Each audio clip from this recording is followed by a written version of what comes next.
Hi there. Yeah, my name's Clive. I've been doing Sahaja Yoga for about 20 years. I wanted to just talk about a couple of things. A couple of things I found really, really amazing about Sahaja Yoga. One was an experience that I had probably about 5 or 6 years ago in India. And I've always found Sahaja Yoga incredibly beneficial. It's helped me in all sorts of ways, and for many years I got lots and lots of very powerful experiences and benefits from it. But then this experience I had about 5 or 6 years ago seemed to really change the intensity of my experience, physical experience of Sahaja Yoga. And what it was, my daughter was at the international school in India, and I went to pick her up at the end of term, so I hadn't seen her for a while, and none of the children had seen their parents for a good while.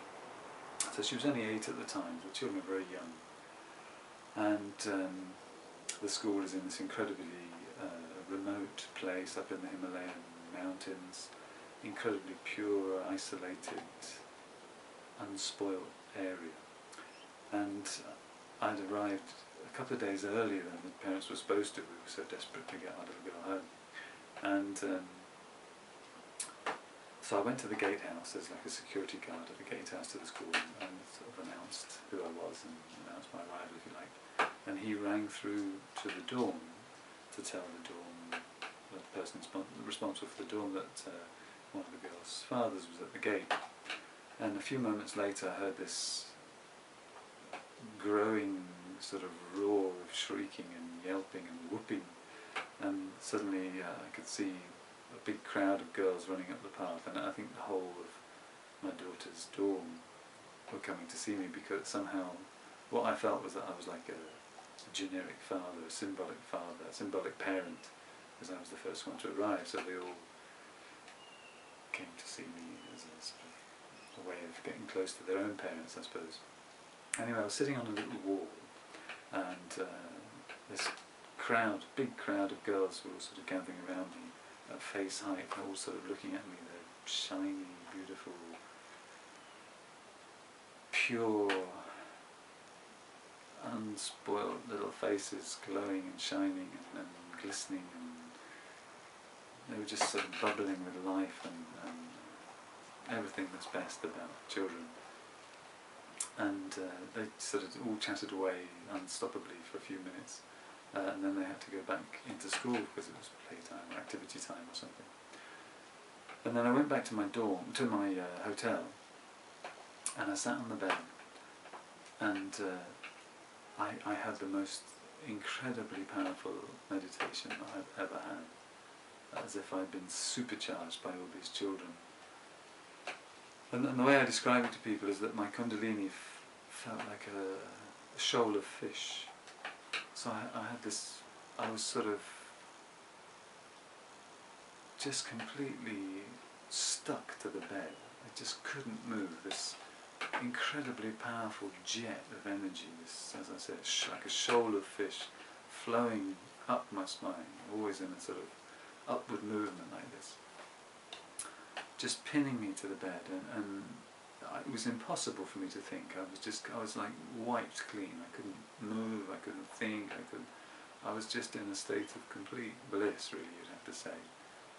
And a sort of intense, overwhelming bliss, and just utter sort of peace at the same time.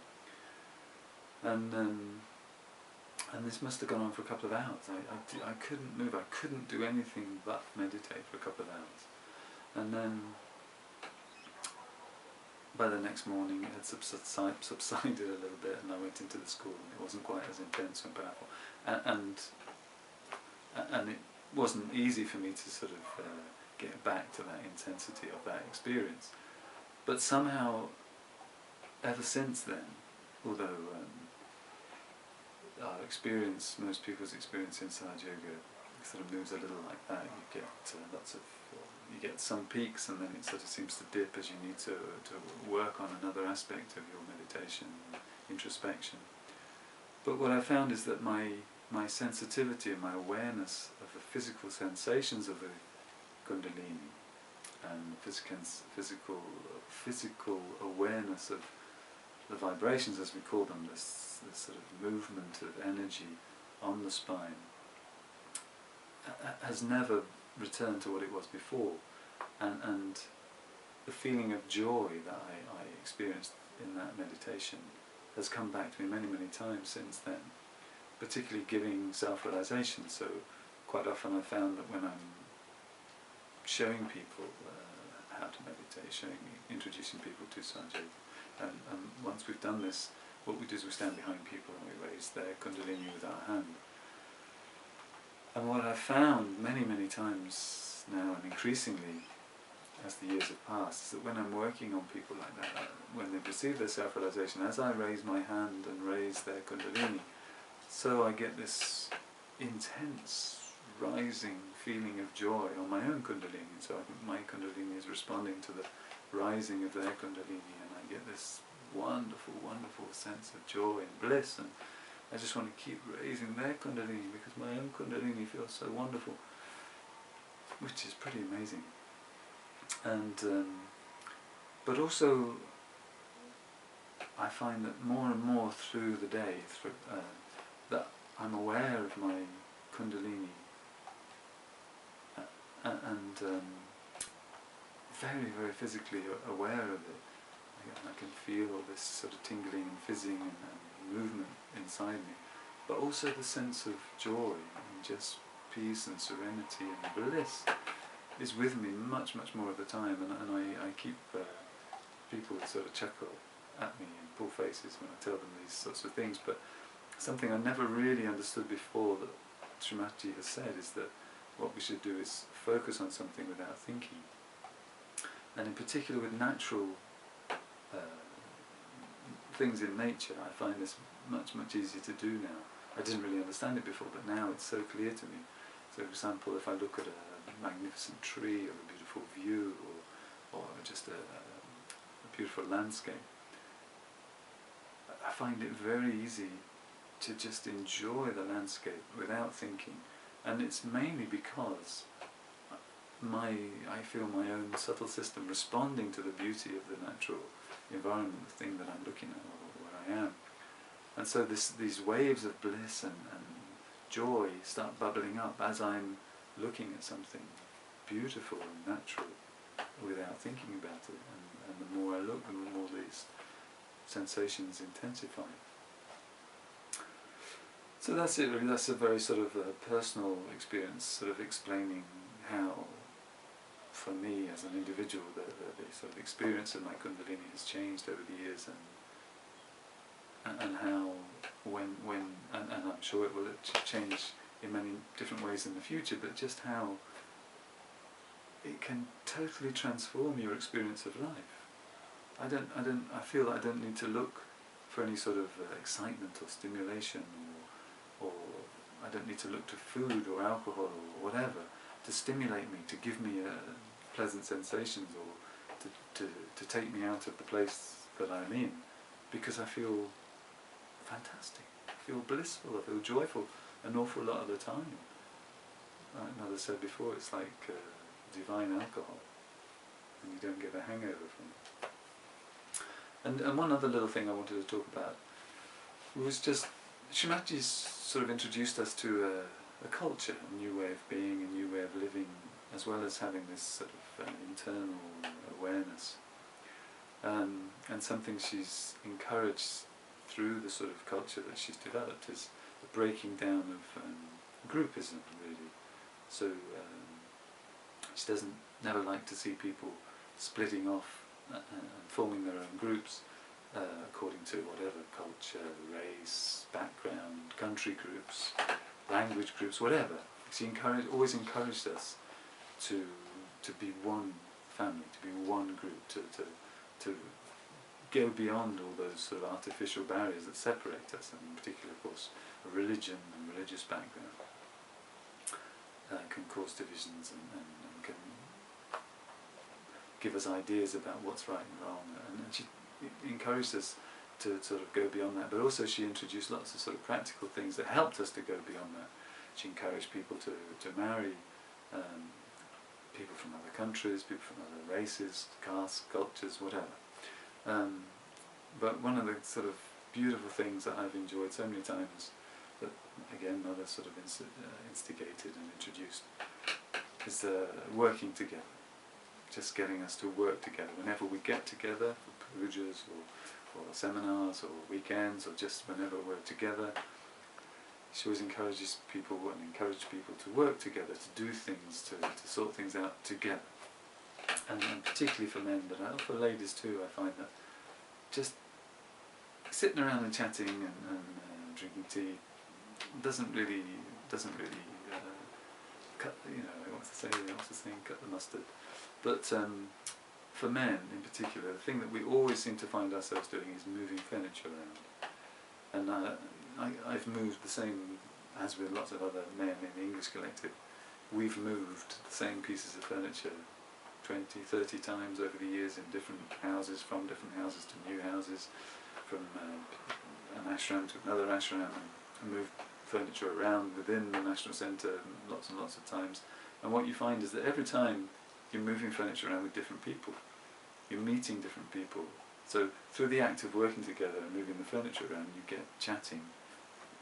It's a way of breaking down the barriers of getting beyond our human silliness and quirkiness, where we might not start talking to people, and just through the act of shifting a couple of settees and moving a wardrobe again and again, you get to meet all your brothers and sisters in the collective.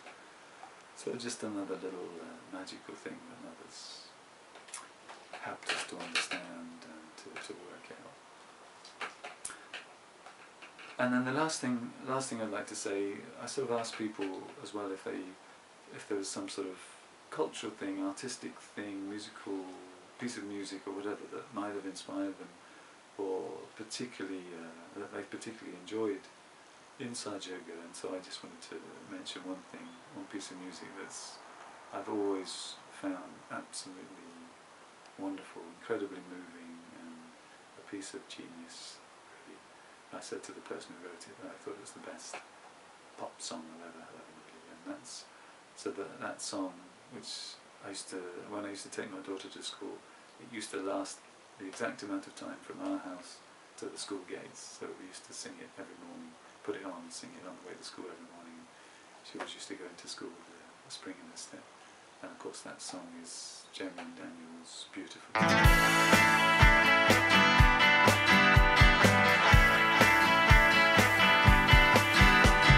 Hey, what's with the frown? There's no reason to feel down. You say you fear the night, but really you're just frightened of your light. Why can't you see? You know it seems so clear. When will you open up your eyes? You're beautiful. You're beautiful. This world is big and blue, a playground made for me and you, a miracle in space. But still I see such sadness on your face. Why can't you see? You know it seems so clear. When will you open up your eyes? You're beautiful. You're beautiful.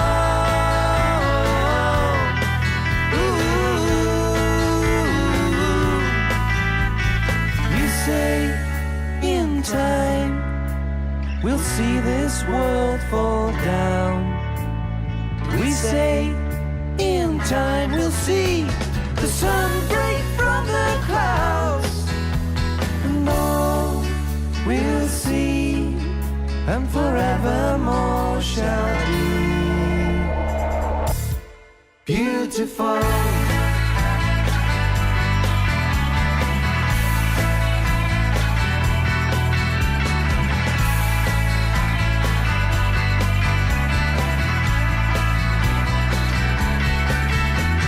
Open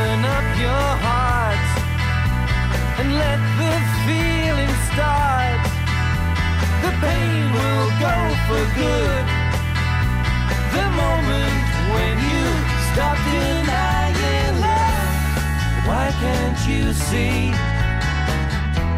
You know it seems so clear. When will you open up your eyes? You're beautiful. You're beautiful.